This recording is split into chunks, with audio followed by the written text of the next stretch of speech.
Y seguimos aquí en Buenos Días Aragón, son ya las 9:35 y abrimos el tiempo de debate, seguimos con el tiempo de debate, abrimos el tema del día y vamos a hablar precisamente de un tema que genera mucho debate, mucha controversia, no solo por las posiciones enfrentadas, sino porque también intervienen en este tema sentimientos religiosos, las creencias religiosas. Hablamos de las inmatriculaciones de la Iglesia Católica, es decir, de aquellos bienes que puso a su nombre sin la necesidad de presentar un documento oficial de propiedad. El gobierno central, el gobierno de España, está elaborando un listado con esos bienes y hoy precisamente una coordinadora con 20 asociaciones van a acercarse hasta el Congreso de los Diputados para pedir a los grupos que les den ese listado de bienes y que sean devueltos al Estado. Para hablar de este tema, como intentamos hacer todos los días, tenemos con nosotros a los principales implicados y agradecemos especialmente que hoy estén en la mesa de Buenos Días para hablar, como decimos, de un tema que genera mucha controversia. Tenemos al portavoz del Arzobispado de Zaragoza, José Antonio Calvo. Buenos días. ¿Qué tal? Muy buenos días. Gracias por invitarnos a participar en este programa. Y también tenemos al presidente de MUEL, del Movimiento hacia el Estado Laico, Jorge García. Buenos días. Buenos días. Buenos días, José Antonio. Buenos días. Vamos a comenzar primero con el Arzobispado porque tienen un listado de los bienes inmatriculados. Bueno, nosotros tenemos en nuestros inventarios desde hace siglos multitud de edificios, de inmuebles, tanto templos como otros edificios que no lo son, que han pertenecido a la Iglesia Católica, a la diócesis, a las parroquias, a órdenes religiosas, y efectivamente ahí están nuestros archivos y todo se puede documentar, todo está archivado. Pues vamos a conocer precisamente, vámonos en Zaragoza hasta un edificio que forma parte de este conflicto, porque en su día sí que desde Patrimonio garantizaron que pertenecía al Arzobispado, pero ahora parece, Carlos Conde, que podría estar también en esa lista de bienes que está elaborando el Gobierno central. La Catedral de la SEO, la Iglesia de la Madalena de Zaragoza podrían estar entre los cerca de 40.000 bienes que la Iglesia Católica podría haber puesto a su nombre. Por eso una veintena de colectivos, entre los que se encuentra la Asociación Aragonesa Movimiento hacia un Estado Laico, van a reunirse hoy en Madrid con un grupo, con un número de diputados del Congreso para reclamar que se devuelvan esos bienes inmatriculados. También van a pedir una reunión con la ministra de Justicia, Dolores Delgado. Quieren que se devuelvan todos los bienes que habría inmatriculado la Iglesia y están también a la espera de un informe que va a recibir el Gobierno, que ha dicho que en cuanto tenga ese informe que está elaborando el Ministerio de Justicia, actuará en consecuencia. Muchas gracias, Carlos. Desde MUEL, ¿por qué hacéis esta reclamación? Sobre todo, por ejemplo, a un edificio como la Catedral de la SEO, que ya a principios de año, por ejemplo, Patrimonio dijo que sí que pertenecía al Arzobispado. Bueno, no es así como se expresa la Dirección General de Patrimonio.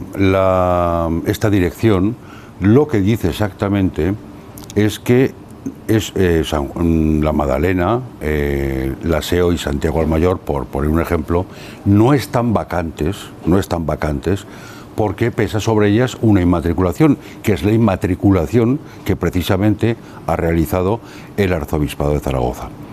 Estas inmatriculaciones encima tienen el agravante de que se hicieron en los años 80, cuando la ley prohibía taxativamente inmatricular templos de culto. Por otro lado, tendremos el tema icónico de San Juan de los Panetes, que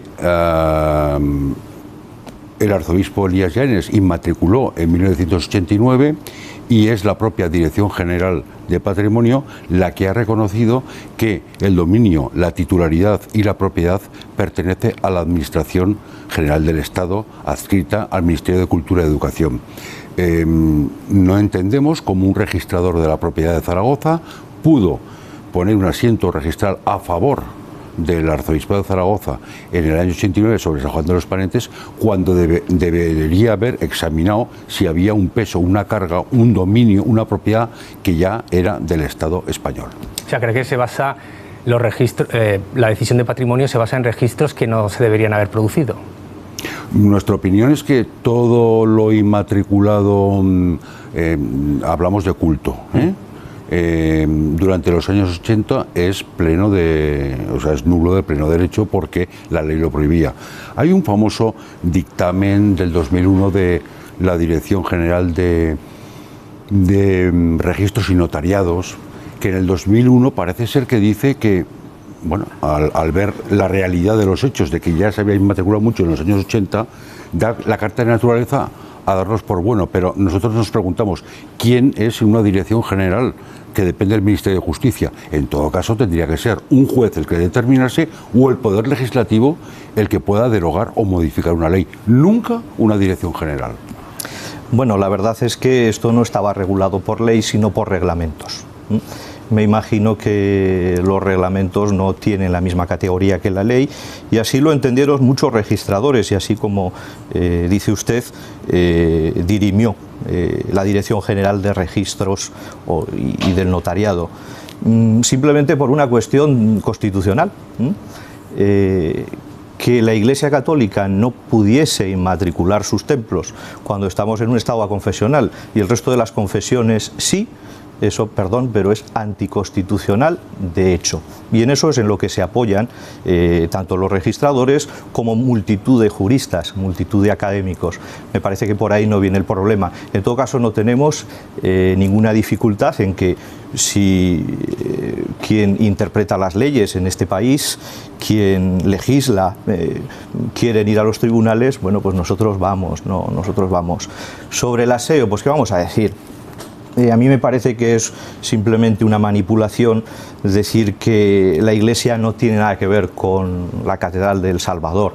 O sea, la ha construido ella, la ha mantenido ella durante siglos. Su dominio ha sido pacífico, ininterrumpido. San Juan de los Panetes. Bueno, pues San Juan de los Panetes, yo estaba hojeando estos días un libro que fue publicado hace poco por la institución Fernando el Católico. Me refiero a un libro de Pilar Lop-Otín, y es complejísimo. Estamos hablando de herencias, estamos hablando de bienes pertenecientes a una orden religiosa que no se desamortizaron en su día porque resulta que el Gran Castellán era el hermano pequeño del rey Fernando VII, estamos hablando de cesiones, había lío. Nosotros mismos hemos reconocido que probablemente esa inmatriculación es errónea y así lo hemos manifestado. Y faltan formalidades. ¿Qué pasa? Pues que nos encontramos con que hay personas o grupos que quieren hacer bombo y platillo en este ínterim para acusarnos a nosotros de apropiarnos de lo ajeno, es decir, de robar, que es calumnioso. ¿Acusaciones de robar? Vamos a ver, señor Calvo. No es así como usted lo dice. Primero, en San Juan de los Panetes, a 11 de septiembre, en una nota simple, aún está a nombre del arzobispado. Claro, faltan formalidades. No faltan formalidades. Ustedes no han ido al registro a levantar ese asiento. Faltan formalidades. Dice la Dirección General de Patrimonio que ustedes se acercaron el 12 de diciembre del 2017 a un notario de Zaragoza a presentar un documento. Nosotros hemos comprobado durante 3 ocasiones y sigue a nombre propiedad del Arzobispado de Zaragoza. Con lo cual, no creo que ustedes estén actuando diligentemente. Es más, pienso que en este caso se están pegando un tiro en su propio pie, por lo que puede pasar. Respecto a lo que usted comentaba de la inconstitucionalidad, le recuerdo, en la reforma de Aznar, en el 98, las otras confesiones religiosas incipientes empezaban a construir sus propias obras nuevas, sus templos, sus sinagogas, sus templos evangelistas, etc. Es lógico que a la Iglesia Católica le dejaran poner a su nombre los templos de nueva obra, porque eso sí que era una colisión inconstitucional. Lo que pasa es que ustedes lo que aprovecharon esa reforma del 98 para apuntarse todos los bienes inmuebles de culto del siglo XI, XII, XIII, XIV, XV, XVI, XVII, XVIII y XIX. Porque había una norma franquista no derogada y que pasó los filtros de la Constitución, que fueron el artículo 206 y el de 304 del reglamento hipotecario, que equiparaba a la Iglesia, a la jerarquía católica, como una administración de derecho público, y a los diocesanos, obispos y arzobispos como fedatarios y notarios del Estado. Entonces, es un privilegio que nos parece imposible que pasara la Constitución, porque atenta y colisiona gravísimamente contra los artículos 14 y 16 de nuestra vigente Carta Magna. Bueno, yo creo que la lección de la historia es importante. ¿Por qué a la Iglesia Católica no se le permite inmatricular sus templos? Bueno, pues porque en el siglo XIX era notorio que eran templos de la Iglesia Católica. No se discutía. Además eran bienes que no se podían enajenar, no se podían someter a hipotecas, por lo tanto estaban siempre ahí. Con el paso del tiempo, el legislador entiende que esa es una excepción, nunca una prohibición, una excepción que hay que subsanar, ¿no? Y se subsana. Nosotros hemos inmatriculado, que es la palabra mágica, es la palabra clave en todo este asunto, hemos inmatriculado nuestros templos, hemos inmatriculado las casas parroquiales, hemos inmatriculado los huertos parroquiales, todo aquello que desde tiempo inmemorial ha pertenecido a la Iglesia Católica para servicio del pueblo. Y aquí es donde introducen ustedes y otros una cuestión que es sumamente ambigua, que es confundir al pueblo con el ayuntamiento, al pueblo con el gobierno, al pueblo con el Estado, ¿no? Nosotros somos pueblo. Nosotros somos pueblo, somos Iglesia Católica, somos pueblo de Dios, y cuando inmatriculamos, no inmatriculamos para acrecentar el patrimonio de un obispo o de una diócesis, sino para asegurar el servicio que como miembros de la sociedad civil realizamos de modo reconocido desde hace muchos siglos por el pueblo y por este país. Y fuera de estos bienes o de estos bienes de culto de los que estamos hablando, también en este listado se habla de que podrían estar incluidas plazas, fuentes, hablamos de terrenos. Sí, yo recuerdo ahora mismo distintos pueblos de los que he sido párroco, porque yo he tocado tierra y he tocado pueblo, y efectivamente, bueno, pues en determinado momento, porque amenaza ruinas, derruye pues una casa parroquial y eso se convierte en una plaza, y esa plaza se pone a disposición del pueblo, pero sigue siendo propiedad de la parroquia. No nos vamos a llevar la plaza, no vamos a vender la plaza, pero sí que queremos recordar que la propiedad es nuestra y que ese servicio lo estamos prestando nosotros. Lo mismo podría decir de frontones, que es un tema que aparece mucho. Pues cuando no había frontones en Aragón, en los pueblos, pues se empleaba la pared de la iglesia, y muchas veces pues los antiguos cementerios que formaban parte de la parroquia. No creo que por eso haya ningún problema, y además van a seguir estando al servicio de todos. También se habla que en estos lugares de cultos se puede conseguir cierto beneficio, ya sea con entradas, con turismo, que después no repercute en el Estado, cuando el Estado sí que interviene, sobre todo cuando son bienes de interés cultural, en su mantenimiento. A mí me gusta hablar del ascensor del edificio donde viven mis padres. Nadie discute que el piso de mis padres es de mis padres y el de los vecinos, pero cuando hay que poner un ascensor, las administraciones del Estado colaboran, y eso no quiere decir que el ascensor sea público, eso no quiere decir que sea de dominio público, sino que el Estado en su servicio pues colabora con las agrupaciones, con una comunidad de vecinos o con la Iglesia Católica en mantener aquello que es servicio para sus ciudadanos. No hay que olvidar que la Iglesia no tiene ánimo de lucro. Por eso recibe subvenciones, por eso participa de exenciones. Sin ánimo de lucro no significa que no obtenga dinero, sino que el dinero que obtiene revierte en la consecución de los fines sociales. No sé si desde MUEL estáis de acuerdo en esta vocación de servicio que plantean desde el arzobispado. El señor Calvo es una persona muy audaz, no lo voy a negar, pero le tengo que corregir ciertas cosas. Durante el franquismo, el propio dictador determinó que los bienes de culto eran de dominio público, o sea, eran de todos y no eran de ninguno, y por eso no podían acceder al registro. No vengamos con que en el siglo XIX, en el XVIII no había registros, etcétera, etcétera, etcétera. Eso la verdad constituye la salsa de sus argumentos, que es el franquismo, el laicismo. No. O sea, hay una ley que todo el mundo puede contrastar. Disculpe, señor Calvo, y recomiendo ir a los académicos. Sin la normativa de la ley hipotecaria de origen franquista, ustedes no hubieran podido inmatricular. Luego es curioso, este es el listado de bienes inmatriculados en Zaragoza. Un campo de pastos en Alfocea, por título de inmatriculación. Una vivienda parroquial, un cementerio parroquial, un terreno de regadío de 1325 en Juslibol.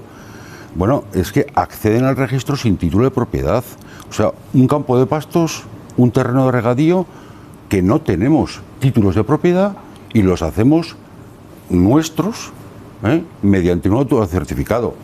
No me parece muy cristiano, señor Calvo. Bueno, yo no entro en juicios morales de ese tipo. Lo que sí que le tengo que decir es que precisamente somos audaces porque queremos ser transparentes y no hay ningún problema en serlo. Mire usted, disculpe que le interrumpa. Como sabe, la coordinadora Recuperando, a la que MUEL pertenece, no solamente hay asociaciones laicistas y patrimonialistas, sino que está comunidades de base cristiana y redes cristianas. Tenemos un fuerte influjo de personas católicas que están horrorizadas por el tema de las inmatriculaciones, cómo se llevaron a cabo, y las consideran absolutamente injusto. Y le voy a poner un ejemplo. Cuando se dio una orden para inmatricular, porque aunque la Iglesia en España se desarrolla con 40.000 CIFs diferentes, según ha reconocido el portavoz de la Conferencia Episcopal, Jiménez según Barribal, obliga la ley. Bueno, bien, pero son 40.000. Sí. O sea, tenemos un tema jurídico y fiscal ahí complicado. Hubo obispos que vieron que eso no era bueno. Y, por ejemplo, el obispo anterior de Huesca, el monseñor Javier Osés, no quiso inmatricular. Hubo un cardenal, el cardenal Amigó en Sevilla, que no quiso inmatricular, porque posiblemente le atentara moralmente ese tema. Sin embargo, otros obispos, arzobispos, se lanzaron a inmatricular en los años 80, después de la Reforma, y hasta el de Jaca, cuando vio que llegaba tarde, inmatriculó todo lo que había 2 meses antes de que la normativa finara en el 2015. Entonces, señor Calvo, lo de transparencia vamos a ponerlo en duda. Y le repito, cualquier connotación que nos pueda acusar de antirreligiosos es que es mentira. Esto es un tema patrimonial. Nosotros nunca discutiremos el uso y el carácter religioso de los templos, de las basílicas, porque es que lo tienen, es evidente. Y le pongo otro ejemplo. Nuestros vecinos franceses, por una ley de 1905, el patrimonio pertenece al Estado, pero el uso lo tiene la Iglesia Católica. Y en Portugal, nuestros vecinos portugueses, ya no por un tema de ley, sino por un tema del concordato de 1940, esos grandes monumentos pertenecen al Estado y el uso lo tiene la Iglesia. Entonces, en esas sociedades de nuestros vecinos no pasa nada, todo el mundo convive igual. Aquí lo que se trata es de revertir una situación anómala patrimonial que pues la jerarquía católica ha exprimido con unas normas y que pensamos que es un expolio en toda regla. Déjeme que emplee 3 argumentos. El primero, ustedes no discuten el uso religioso, nosotros no discutimos el uso social. Los templos están abiertos, nos gustaría tenerlos más abiertos, es verdad, pero ahí están para el servicio de todos. El segundo argumento, vamos a ver, me parece que mirar a Francia no es un buen ejemplo. O sea, la mayor parte de los templos franceses están que se caen.